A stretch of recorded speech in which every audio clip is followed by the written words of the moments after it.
On 8 Feb violence erupted in Uttarakhand Haldwani district. यहाँ पर एक मदरसा और एक मॉस्क यानी मस्जिद को डिमोलिश कर दिया गया और रीज़न ये दिया गया था कि वो इलीगल हैं, यानी वो सरकारी ज़मीन पे बने हुए हैं। ये एनक्रोचमेंट ड्राइव करीबन 15 से 20 दिन पहले से चल रही थी एंड इसके अंदर काफ़ी सारे जितने लैंड्स थे उनको खाली कराया गया था और गवर्नमेंट का ये कहना था कि वो नजूल लैंड पे बने हैं। अब नजूल लैंड क्या होता है, लेट्स अंडरस्टैंड दिस। नजूल लैंड आर स्टेट ओन्ड, यानी उसे स्टेट कंट्रोल करती है, बट इसे डायरेक्टली एडमिनिस्टर नहीं करती है, यानी किसी को लीज पे दे देती है 10 साल 50 साल 100 साल के लिए, और अगर लीज खत्म हो जाती है तो उसके बाद उसे रिन्यू भी करा सकते हैं आप रेवेन्यू डिपार्टमेंट में जाके। अब ये गवर्नमेंट के ऊपर है क्या वो रिन्यू करने देगी, रिन्यू करने की परमिशन देगी या नहीं।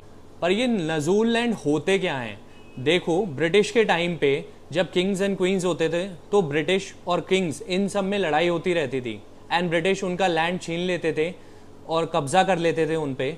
बट इंडिपेंडेंस के बाद ब्रिटिश तो यहाँ से छोड़ के चले गए, तो उन लैंड्स का क्या। अब किंग्स और क्वींस के साथ प्रॉब्लम ये थी कि उनके पास प्रॉपर डॉक्यूमेंट्स नहीं थे, तो वो इन प्रॉपर्टीज को क्लेम नहीं कर पाए और ये सीधा चले गए सरकार के खाते में।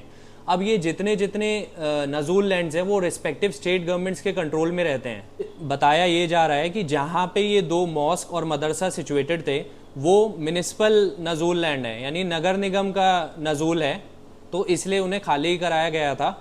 उसमें 30 जनवरी को करीबन नोटिस भी दिया गया था और कोर्ट का ये ऑर्डर था कि 3 दिन के अंदर अगर वो पोजेशन के पेपर्स अपने दे देते हैं तो एनक्रोचमेंट रोक दी जाए। अपोजिट पार्टी का ये कहना है कि उन्हें ना अपील का मौका नहीं दिया गया, तो उनके साथ इनजस्टिस हुआ है, ऐसा उनका कहना है। आई थिंक ये जो एनक्रोचमेंट हुई है वो सही हुई है, क्योंकि ये इलीगल लैंड पे बने गए थे।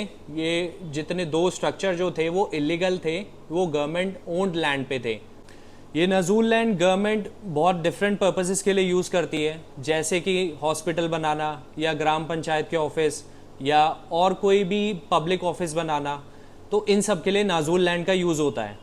जो अपोजिट पार्टी है उसका ये कहना था कि ये उन्होंने खरीदा था और उसके बाद किसी को लीज पे दे दिया गया था और तब से ये मतलब ये एक ओन्ड प्रॉपर्टी है। वैसे तो उस जगह अब थाना बना दिया गया है, मतलब प्रोसेस में है। जो अपोजिट पार्टी है उन्होंने ये कहा कि उनको अपील का मौका नहीं मिला, क्योंकि कोर्ट के बाद जो डिसीजन आना था वो सुप्रीम कोर्ट में जाने वाले थे, बट उसका वेट नहीं किया गया। डीएम के अनुसार कि वो उन्होंने जो इंक्रोचमेंट ड्राइव स्टार्ट की है वो हाई कोर्ट के ऑर्डर के मुताबिक है। वैसे तो रिस्पेक्टिव स्टेट गवर्नमेंट्स के बहुत सारे रूल्स होते हैं जो नजूल लैंड को गवर्न करते हैं, बट एक कॉमन रूल है नजूल लैंड ट्रांसफर रूल्स, जो कि 1956 का है। इसे कॉमनली यूज किया जाता है टू गवर्न द नजूल लैंड। अगर आपको ये वीडियो पसंद आया तो इसे लाइक करें, सब्सक्राइब करें एंड शेयर करें, and do comment in the comment box कि what do you think about this encroachment drive by the government.